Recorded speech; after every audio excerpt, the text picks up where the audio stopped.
अस्सलाम वालेकुम people, welcome to defence outpost. तो काफ़ी इंपॉर्टेंट अपडेट्स हैं। पहली यहाँ पर जो अपडेट है पाकिस्तान की तरफ से, पाकिस्तान की जो सिविल एविएशन अथॉरिटी है उनकी तरफ से नोटैम इशू किया गया है 600 किलोमीटर्स का सेंट्रल पाकिस्तान जो रीजन है पंजाब और केपीके इस रीजन के ऊपर। और इस नोटैम से रिलेटेड जो प्राइमरी रिपोर्ट्स इस टाइम के ऊपर मीडिया के ऊपर चल रही है कि ये हमारा जो फतह 3 सुपरसोनिक वेपन सिस्टम है, supersonic surface to surface missile है, उसका एक टेस्ट है। क्योंकि फतह 1 से फतह 4 का जो लाइनअप है उसमें सिर्फ फतह 3 ही रहता है जिससे रिलेटेड एक तो पब्लिकली इन्फॉर्मेशन नहीं है और ना ही इसका कोई टेस्ट कंडक्ट किया गया है। फतह 5 भी इसी कैटेगरी में आता है, लेकिन फतह 3 क्योंकि पहले आता है तो उससे रिलेटेड उम्मीद यही है कि पहले फतह 3 को अनवील किया जाएगा, उसके जो कुछ टेस्ट हैं उनको पब्लिकली अनवील किया जाएगा एंड देन फतह 5 के ऊपर बात होगी। वैसे तो 14 अगस्त की जो परेड है उसके ऊपर ये सारे इशू सॉर्ट हो जाने थे, लेकिन क्योंकि वो परेड नहीं की जा सकी और अभी भी इन दोनों वेपन सिस्टम से रिलेटेड इनकी जो प्राइमरी कन्फिगरेशन है या फिर कैसे दिखते हैं वो अभी तक हमें इस चीज़ के बारे में कुछ नहीं पता। लेकिन अभी के लिए जो कुछ इन्फॉर्मेशन है, इनकी जो जनरल एक डिस्टिंक्शन है किस टाइप के ये मिसाइल होंगे वो कहीं ना कहीं क्लियर है। फतह 5 से रिलेटेड ये चीज़ ऑलमोस्ट कंफर्म है कि ये 1000 किलोमीटर से ऊपर का सरफेस टू सरफेस मिसाइल होगा।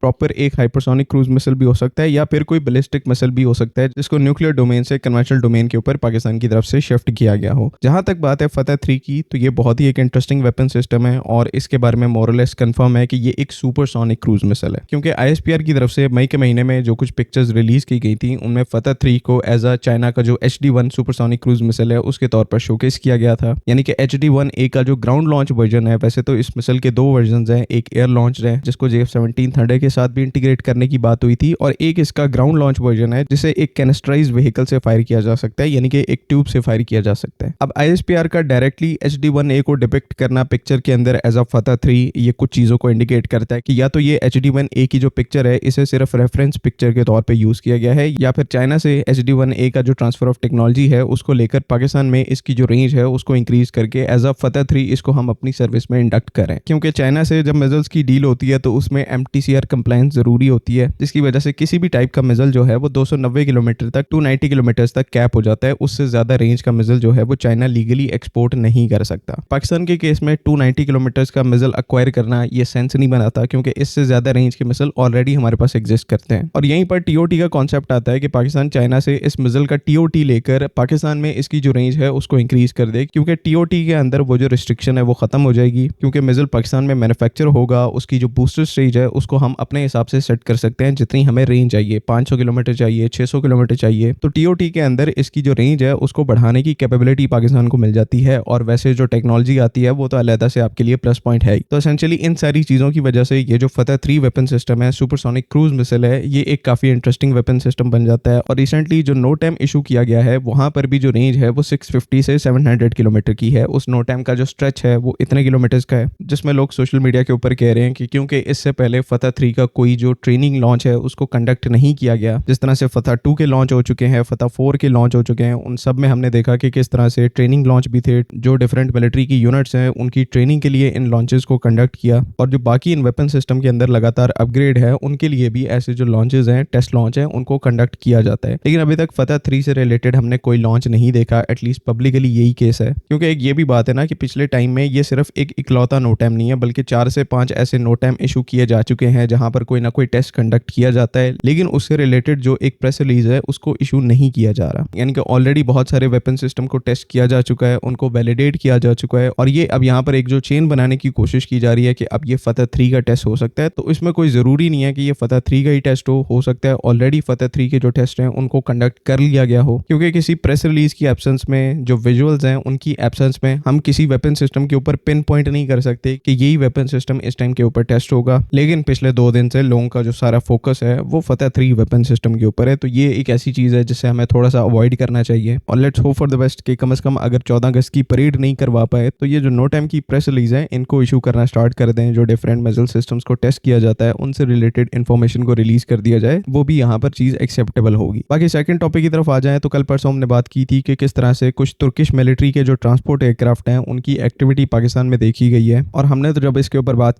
की उसके बाद ये एक इंटरनेशनल न्यूज बन गई। इंडिया के जो मीडिया आउटलेट्स हैं उन्होंने इसको डिस्कस करना स्टार्ट कर दिया कि तुर्की जो है वो किसी टाइप के जो एडवांस्ड वेपन सिस्टम्स हैं वो पाकिस्तान को प्रोवाइड कर रहा है। खैर इसके बारे में तो कुछ नहीं कहा जा सकता। कल परसों भी हमने इस चीज को मेंशन किया था कि हो सकता है कि ये एक ट्रेनिंग एक्सरसाइज के लिए जो कि पाकिस्तान, तुर्की और सऊदी अरब के दरमियान होनी है, उससे रिलेटेड तुर्किश एयरफोर्स अपना जो इक्विपमेंट है उसको पाकिस्तान में डिप्लॉय कर रही हो। क्योंकि कोई एयरफोर्स जब भी एक्सरसाइज करती है तो तो वो अपना जो इक्विपमेंट है जिससे वो एक्सरसाइज के दौरान ऑपरेट करते हैं वो साथ ही लाते हैं। उनका ग्राउंड क्रू होता है, ग्राउंड के जो इक्विपमेंट्स है वो होते हैं जिनको कैरी करने के लिए उस एक्सरसाइज में फाइट एयरक्राफ्ट का जो कंटीजेंट है उसके साथ कुछ ट्रांसपोर्ट एयरक्राफ्ट भी आते हैं। तो यहाँ पर भी वही केस हो सकता है, लेकिन इंडियन मीडिया को थोड़ी बात जो है उसको बढ़ा चढ़ा के बोलना है, तो वो इस टाइम के ऊपर नए वेपन सिस्टम की जो बात है उसको भी इसके अंदर ऐड कर रहे हैं। खैर अब जो अपडेट आ रही है उसके बाद तो इंडियन मीडिया का आई डोंट नो क्या हाल होगा, क्योंकि कल ही यहाँ पर मल्टीपल चाइना के जो Y-20 ट्रांसपोर्ट एयरक्राफ्ट है, मिलिट्री ट्रांसपोर्ट एयरक्राफ्ट, वो भी पाकिस्तान में लैंड हुए हैं। और इवन इस्लामाबाद इंटरनेशनल एयरपोर्ट से हमारे पास एक फुटेज आई है जहां पर चाइना का जो KJ-500 एवैक्स है उसको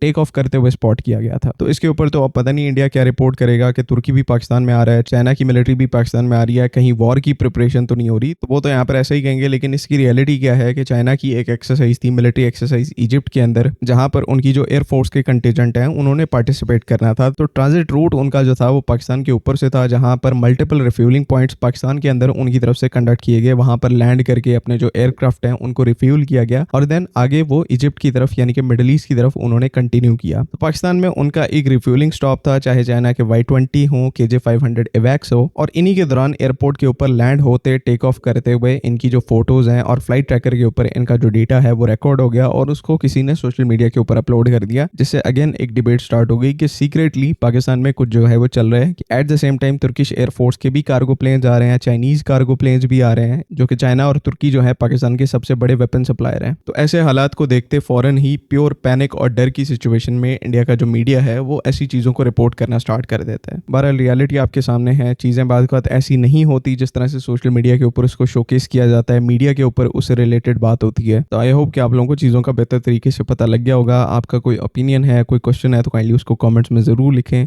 अगली वीडियो तक के लिए अल्लाह हाफ़िज़। पाकिस्तान जिंदाबाद।